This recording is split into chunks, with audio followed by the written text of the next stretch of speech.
ಎಲ್ಲರಿಗೂ ನಮಸ್ಕಾರ. ಈ ಕನ್ಯಾ ರಾಶಿಯವರು ತುಂಬಾನೇ ಮೇಧಾವಿಗಳು. ಬೇರೆಯವರ ತಪ್ಪನ್ನ ಈಸಿಯಾಗಿ ಕಂಡಿಡುವಂತಹ ರಾಶಿ ಅಂದರೆ ಅದು ಕನ್ಯಾ ರಾಶಿಯವರು ಮಾತ್ರ. ಹಾಗೇನೆ ಇವರು ನಾನು ತುಂಬ ಸುಂದರವಾಗಿ ಕಾಣಿಸ್ಕೊಬೇಕು, ಹಾಗೇನೆ ತುಂಬ ಚೆನ್ನಾಗಿರಬೇಕು ಅಂತ ತಮ್ಮನ್ನ ತಾವು ಜಾಸ್ತಿ ಕೇರ್ ಮಾಡ್ತಿರ್ತಾರೆ. ಹಾಗೇನೆ ಈ ರಾಶಿಯವರು ಸೌಂದರ್ಯಕ್ಕೆ ಜಾಸ್ತಿ ಬೆಲೆ ಕೊಡ್ತಾರೆ ಅಂತಾನೆ ಹೇಳ್ಬೋದು. ಯಾರಾದರೂ ತಪ್ಪು ಮಾಡಿ ಇವ್ರ ಮುಂದೆ ಸುಳ್ಳು ಹೇಳಿ ನಾಟಕ ಆಡ್ತಿದ್ರೆ ಆ ನಾಟಕನ ಬಯಲು ಮಾಡೋದ್ರಲ್ಲಿ ಈ ಕನ್ಯಾ ರಾಶಿಯವರೇ ಮೇಲುಗೈ ಅಂತಾನೆ ಹೇಳ್ಬೋದು. ಅಂತಹ ಕನ್ಯಾ ರಾಶಿಯವರಿಗೆ ನವೆಂಬರ್ ತಿಂಗಳು 2025ನೇ ವರ್ಷದಲ್ಲಿ ಯಾವೆಲ್ಲ ಶುಭ ಫಲಗಳು ದೊರೆಯಲಿದೆ, ಯಾವೆಲ್ಲ ಅಶುಭ ಫಲಗಳು ಬರಲಿದೆ, ಆ ಅಶುಭ ಫಲಗಳಿಗೆ ಪರಿಹಾರಗಳೇನು ಎಂಬುದರ ಬಗ್ಗೆ ನಾನು ನಿಮಗೆ ತಿಳಿಸ್ತಾ ಹೋಗ್ತೀನಿ, ಬನ್ನಿ. ಅದಕ್ಕೂ ಮುನ್ನ ನೀವೇನಾದರೂ ಕನ್ಯಾ ರಾಶಿಯವರಾಗಿದ್ದರೆ, ದೇವರು ಮತ್ತು ಜ್ಯೋತಿಷ್ಯ ಶಾಸ್ತ್ರವನ್ನು ನಂಬುವುದಾದರೆ ಈ ವಿಡಿಯೋಗೆ ಈಗಲೇ ಒಂದು ಲೈಕ್ ಕೊಡಿ ಮತ್ತು ತಪ್ಪದೇ ನಮ್ಮ ATV ಕರ್ನಾಟಕ ಯೂಟ್ಯೂಬ್ ಚಾನಲನ್ನು ಸಬ್ಸ್ಕ್ರೈಬ್ ಮಾಡ್ಕೊಳ್ಳಿ. ಹಾಗೆ ಈ ವಿಡಿಯೋನ ಎಲ್ಲ ಕನ್ಯಾ ರಾಶಿಯವರಿಗೂ ಕೂಡ ಶೇರ್ ಮಾಡಿ. ಈ ಕನ್ಯಾ ರಾಶಿಯವರಿಗೆ ನವೆಂಬರ್ ತಿಂಗಳ ಮಾಸ ಭವಿಷ್ಯದಲ್ಲಿ ಶುಭ ಫಲಗಳ ಬಗ್ಗೆ ಮೊದಲಿಗೆ ನೋಡೋಣ. ಈ ಕನ್ಯಾ ರಾಶಿಯವರು ನವೆಂಬರ್ ತಿಂಗಳಲ್ಲಿ ಸಾಕಷ್ಟು ರೀತಿಯಾದಂತಹ ಅದೃಷ್ಟನ ಮಾಡಿದ್ದಾರೆ ಅಂತಾನೆ ಹೇಳ್ಬೋದು. ಈ ರಾಶಿಯವರಿಗೆ ಶುಕ್ರ ಅದೃಷ್ಟ ಕಾರಕನಾಗಿರೋದ್ರಿಂದ ಸಾಕಷ್ಟು ರೀತಿಯಾದಂತಹ ಲಾಭವನ್ನು ಕೂಡ ಈ ತಿಂಗಳಲ್ಲಿ ನೀವು ಎಕ್ಸ್ಪೆಕ್ಟ್ ಮಾಡ್ಬೋದು. ಶುಕ್ರನೇ ನಿಮಗೆ ಅದೃಷ್ಟ ಕಾರಕವಾಗಿರೋದ್ರಿಂದ ನಿಮಗೆ ಹಣಕಾಸಿಗೆ ಯಾವುದೇ ರೀತಿಯಾದಂತಹ ತೊಂದರೆ ಬರಲ್ಲ. ಈ ರಾಶಿಯವರಿಗೆ ಈ ನವೆಂಬರ್ ತಿಂಗಳಲ್ಲಿ ಧನಾಗಮನವಾಗುತ್ತೆ. ಹಣಕಾಸಿಗೆ ಯಾವುದೇ ರೀತಿಯಾದಂತಹ ಸಮಸ್ಯೆ ಅನ್ನೋದೇ ಬರೋದಿಲ್ಲ.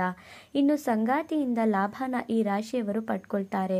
ಸಂಗಾತಿಯಿಂದ ಇವ್ರಿಗೆ ಲಾಭ ಬರೋದ್ರಿಂದ ಇವರು ಸಾಕಷ್ಟು ರೀತಿಯಾದಂತಹ ಆರ್ಥಿಕವಾಗಿ ಬಲಿಷ್ಠರಾಗ್ತಾರೆ. ಈಗ ಸಂಗಾತಿಗೆ ಒಳ್ಳೆ ಕೆಲಸ ಸಿಕ್ಕಿ ಅವ್ರಿಗೆ ಲಾಭ ಬಂದರೆ ಅದು ಯಾರಿಗೆ ಪಾಸಿಟಿವ್ ಆಗಿರುತ್ತೆ ಹೇಳಿ? ಮನೆಯವರಿಗೇನೆ. ಹಾಗಾಗಿ ಆರ್ಥಿಕವಾಗಿಯೂ ಕೂಡ ಸದೃಢವಾಗಿರ್ತೀರಾ.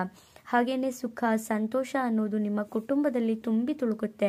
ಇವರ ಕುಟುಂಬದಲ್ಲಿ ಬಹಳಷ್ಟು ನೆಮ್ಮದಿ ಕೂಡ ಇರುತ್ತೆ ಅಂತಾನೆ ಹೇಳ್ಬೋದು. ಈ ಕನ್ಯಾ ರಾಶಿಯವರು ಬಹಳನೇ ಜಂಜಾಟ ನೋವಾಟ ಎಲ್ಲನೂ ಕೂಡ ನೋಡ್ಕೊಂಡು ಬಂದ್ಬಿಟ್ಟಿದ್ದೀರಾ.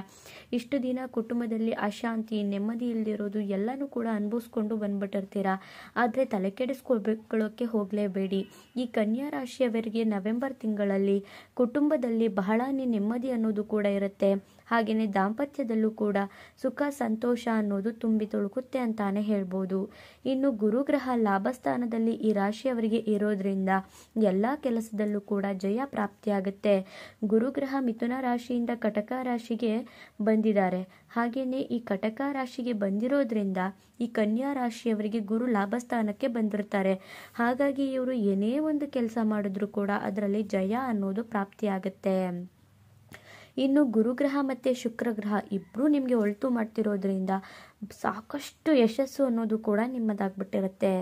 ನೀವೇನಾದರೂ ಬಾಕಿ ಏನಾದರೂ ಕೆಲಸನ ಉಳಿಸ್ಕೊಂಡಿದ್ರೆ ಈ ಕೆಲಸ ನಾನು ಮಾಡಬೇಕು, ಏನು ಮಾಡೋದು ಹೆಂಗೆ ಮಾಡೋದು ಅಂತ ಏನಾದರೂ ಅಂದ್ಕೊಂಡು ಅದರಲ್ಲಿ ಲಾಸ್ ಅಂತ ತಲೆ ಕೆಡಿಸ್ಕೊಳ್ದೆ ಬಿಟ್ಬಿಟ್ಟಿದ್ರೆ ನೀವು ಆ ಬಾಕಿ ಉಳಿದಿರುವಂತಹ ಕೆಲಸಗಳನ್ನ ಮಾಡಿ ಆ ಕೆಲಸಗಳೆಲ್ಲ ಆಗೋಗುತ್ತೆ. ಇನ್ನು ಸ್ವಲ್ಪ ಪ್ರಯತ್ನದಿಂದ ಅತಿಯಾದಂತಹ ಲಾಭನ ನೀವು ಪಡ್ಕೊಳ್ಬಹುದು. ನೀವೇನಾದರೂ ಈ ಟೈಮಲ್ಲಿ ಗುರು ನಿಮ್ಮ ರಾಶಿಗೆ ಲಾಭಸ್ಥಾನಕ್ಕೆ ಬಂದಿರೋದ್ರಿಂದ ಹಾಗೆ ಶುಕ್ರ ಕೂಡ ಅದೃಷ್ಟಕಾರಕನಾಗಿರೋದ್ರಿಂದ ಸ್ವಲ್ಪ ಎಫರ್ಟ್ ಆಗಿ ಕೆಲಸ ಮಾಡಿದ್ರೂ ಕೂಡ ಆ ಕೆಲಸಗಳೆಲ್ಲ ಆಗೋಗುತ್ತೆ. ಜೊತೆಗೆ ಅದರಲ್ಲಿ ಜಾಸ್ತಿ ಲಾಭ ಕೂಡ ಇರುತ್ತೆ. ಇನ್ನು ನೀವೇನಾದರೂ ಹೊಸದಾಗಿ ಬಿಸ್ನೆಸ್ ಮಾಡಬೇಕು ಅಂತೇನಾದರೂ ಹೊಸ ಸ್ಟಾರ್ಟಪ್ನ ಮಾಡಬೇಕು ಅಂತೇನಾದರೂ ಅನ್ಕೋತಿದ್ರೆ ಖಂಡಿತವಾಗಿಯೂ ಕೂಡ ಹೊಸದಾಗಿ ನೀವು ಬಿಸ್ನೆಸ್ನ ಶುರು ಮಾಡ್ಬೋದು. ಇದು ನಿಮಗೆ ಗೋಲ್ಡನ್ ಆಪರ್ಚುನಿಟಿ ಹಾಗೆ ಗೋಲ್ಡನ್ ಟೈಮ್ ಅಂತಾನೆ ಹೇಳ್ಬೋದು. ಇನ್ನು ಕುಜ ಮತ್ತು ರವಿಯಿಂದ ನೀವು ಆಡಿದ್ದೇ ಆಟ. ಕುಜಗ್ರಹ ಮತ್ತು ರವಿಗ್ರಹ ಇಬ್ಬರು ಕೂಡ ನೀವು ಆಡಿದ್ದೇ ಆಟ. ನೀವೇನೇ ಮಾಡಿ ನಾನು ನಿಮ್ಮ ಜೊತೆ ನಿಂತ್ಕೊಂಡು ನಿಮ್ಮನ್ನು ಕಾಯ್ತಾ ಇರ್ತೀವಿ ಅಂತ ಹೇಳ್ತಿದ್ದಾರೆ. ಫಸ್ಟೇನೆ ಕುಜಗ್ರಹ ಮತ್ತು ರವಿಗ್ರಹ ಸಾಕಷ್ಟು ರೀತಿಯಾದಂತಹ ಬಲನ ನಿಮಗೆ ಕೊಡ್ತಿರೋದ್ರಿಂದ ಏನೇ ಮಾಡಿದರೂ ಕೂಡ ಆಗೋಗುತ್ತೆ. ನೀವೇನಾದರೂ ಬಿಸ್ನೆಸ್ನ ಡೆವಲಪ್ಮೆಂಟ್ ಮಾಡಬೇಕು, ಇಲ್ಲ ಹೊಸ ಬಿಸ್ನೆಸ್ನ ಶುರು ಮಾಡಿಬಿಡಬೇಕು, ಇಲ್ಲ ಹೊಸ ಮನೆ ತೊಗೊಂಡ್ಬಿಡ್ಬೇಕು, ಹೊಸ ಸೈಟ್ ತೊಗೊಂಡ್ಬಿಡ್ಬೇಕು, ಏನಾದರೂ ಮಾಡಿ ಆಗುತ್ತೆ ಅಂತಲೇ ಹೇಳ್ತೀನಿ. ಈ ಟೈಮು ನಿಮಗೆ ಸಾಕಷ್ಟು ಫಲಾನುಫಲಗಳನ್ನ ಸಾಕಷ್ಟು ಯಶಸ್ಸನ್ನು ನೀವು ಪಡ್ಕೊಳ್ಬೋದು ಅಂತಾನೆ ಹೇಳ್ಬೋದು. ಇನ್ನು ಶತ್ರುಗಳ ಸಂಹಾರವಾಗುತ್ತೆ. ಶತ್ರುಗಳ ಕೂಡ ನಿಮಗೆ ಸಂಹಾರ ಮಾಡ್ತಿದ್ದಾರೆ. ನಿಮ್ಮ ಜೊತೆನೇ ಇದ್ಕೊಂಡು ನಿಮಗೆ ಕೆಟ್ಟದ್ದನ್ನು ಬಯಸ್ಕೊಂಡು ನಿಮಗೇನೆ ಅವರು ದ್ರೋಹನ ಬಗೆತಿರ್ತಾರಲ್ಲ, ಅಂಥ ಶತ್ರುಗಳ ಸಂಹಾರವಾಗುತ್ತೆ. ಅವ್ರಿಗೆ ಎಲ್ಲರೂ ಕೂಡ ನಿಮ್ಮಿಂದ ದೂರ ಆಗಿಬಿಡ್ತಾರೆ. ಇನ್ನು ಬುಧನಿಂದ ಕಲೆಗಾರರು ಬರಹಗಾರರಿಗೆ ಲಾಭ ಅಂತಾನೆ ಹೇಳ್ಬೋದು. ಇನ್ನು ಬುಧ ಗ್ರಹದಿಂದ ಯಾರ್ಯಾರು ಕಲೆಗಾರರಿದ್ದೀರೋ, ಯಾರ್ಯಾರು ಬರಹಗಾರರಿದ್ದೀರೋ ಅಂಥವರಿಗೆ ಲಾಭ ಅಂತಾನೆ ಹೇಳ್ತೀನಿ. ಬುಧನಿಂದ ಕಲೆಗಾರರು, ಆರ್ಟಿಸ್ಟು, ಸ್ಕೆಚ್ಚು, ಏನೇ ಒಂದು ಕೆಲಸ ಮಾಡ್ತಿರಲಿ ಅಂಥವರಿಗೆ ಬುಧ ಗ್ರಹದಿಂದ ಸಾಕಷ್ಟು ಯೋಗ ಮತ್ತು ಲಾಭ ಬರುತ್ತೆ. ಜೊತೆಗೆ ಬುದ್ಧಿ ಕೂಡ ಜಾಸ್ತಿ ಆಗುತ್ತೆ. ಜ್ಞಾನ ಭಂಡಾರ ಜಾಸ್ತಿ ಆದಷ್ಟು ನಿಮ್ಮ ಜೀವನದಲ್ಲಿ ನೀವು ಎತ್ತರಕ್ಕೆ ಸಾಗ್ತೀರಾ ಅಂತಾನೆ ಹೇಳ್ಬೋದು. ಇನ್ನು ಇದ್ರ ಜೊತೆಗೆ ಹೊಸ ಹೊಸ ಕಮ್ಯುನಿಕೇಷನ್ ಸ್ಕಿಲ್ಸ್ನ ಬೆಳೆಸ್ಕೊಳ್ತೀರಾ. ಹೊಸದಾಗಿ ಏನಾದರೂ ಒಂದು ಕಲಾತ್ಮಕವಾಗಿ ಕಲ್ತ್ಕೋತೀರಾ. ಈ ಕಲೆನೇ ನಿಮಗೆ ಸಾಕಷ್ಟು ರೀತಿಯಾದಂತಹ ಯಶಸ್ಸನ್ನು ತಂದುಕೊಡುತ್ತೆ. ಇನ್ನು ಹೊಸ ಹೊಸ ಅವಕಾಶಗಳನ್ನ ರವಿಗ್ರಹ ನಿಮಗೆ ಕೊಡ್ತಿದ್ದಾರೆ.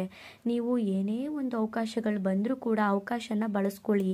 ನೀವು ಅವಕಾಶನ ಬಳಸ್ಕೊಳ್ಳೋದ್ರಿಂದ ನಿಮಗೆ ಸಾಕಷ್ಟು ಉತ್ತಮವಾದಂತಹ ಬೆಳವಣಿಗೆ ಅನ್ನೋದನ್ನು ನೋಡ್ಬೋದು.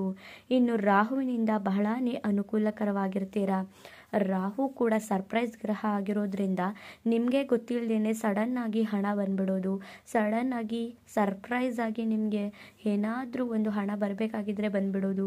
ಯಾರಿಗಾದ್ರೂ ಸಾಲ ಕೊಟ್ಟಿರ್ತೀರಾ, ಅವರು ಕೊಡದೇನೆ ಒದ್ದಾಡಿಸ್ತಿರ್ತಾರೆ, ಸಡನ್ನಾಗಿ ಹಣ ಬರೋದು. ಇಲ್ಲ ಲೋನ್ಗೆ ಅಪ್ಲೈ ಮಾಡಿರ್ತೀರಾ, ಆ ಹಣಗಳು ಬಂದ್ಬಿಡೋದು.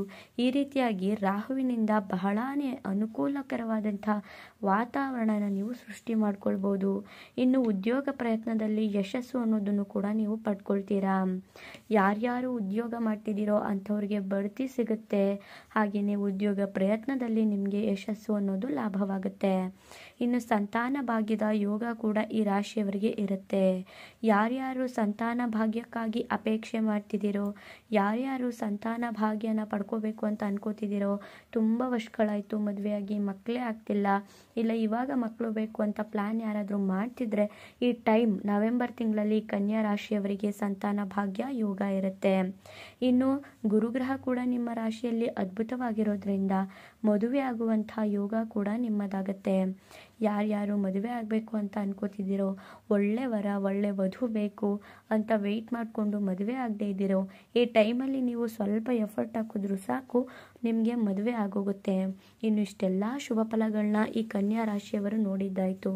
ಈ ರಾಶಿಯವರಿಗೆ ಏನು ಅಶುಭ ಫಲಗಳೇ ಇಲ್ವಾ ಅಂತ ಅಂದರೆ ಅಶುಭ ಫಲಗಳು ಕೂಡ ಇದೆ. ಹಾಗೆಯೇ ಏನು ಎಚ್ಚರಿಕೆ ವಹಿಸ್ಕೋಬೇಕು ಅಂದರೆ ಶನಿಯಿಂದ ಈಸಿಯಾಗಿ ಸಕ್ಸಸ್ ಬರಲ್ಲ.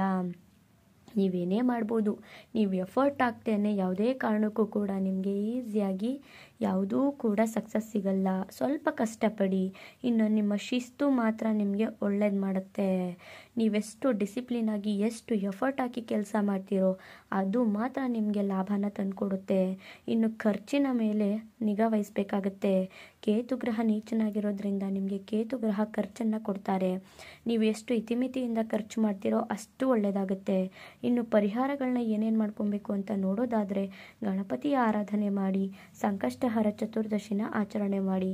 ನೀವು ಇವೆರಡು ಕೆಲಸ ಮಾಡಿದ್ರಿ ಅಂದರೆ ಆಗ ಖಂಡಿತವಾಗಿಯೂ ಕೂಡ ಇವಾಗ ಇರುವಂತಹ ಶುಭ ಫಲಗಳನ್ನ ನಿಮಗೆ ಕಂಟಿನ್ಯೂ ಮಾಡ್ಕೊಂಡು ಹೋಗುತ್ತೆ. ನೋಡಿದ್ರಲ್ಲ ಈ ಕನ್ಯಾ ರಾಶಿಯವರಿಗೆ ನವೆಂಬರ್ ತಿಂಗಳು ಹೇಗಿತ್ತು ಅಂತ. ನಿಮ್ಮದು ಕೂಡ ಕನ್ಯಾ ರಾಶಿನ? ಹಾಗಿದ್ರೆ ತಪ್ಪದೆ ಈಗಲೇ ವಿಘ್ನ ವಿನಾಶಕ ಅಂತ ಕಮೆಂಟ್ ಮಾಡಿ. ಮುಂದಿನ ಹೊಸ ವಿಡಿಯೋ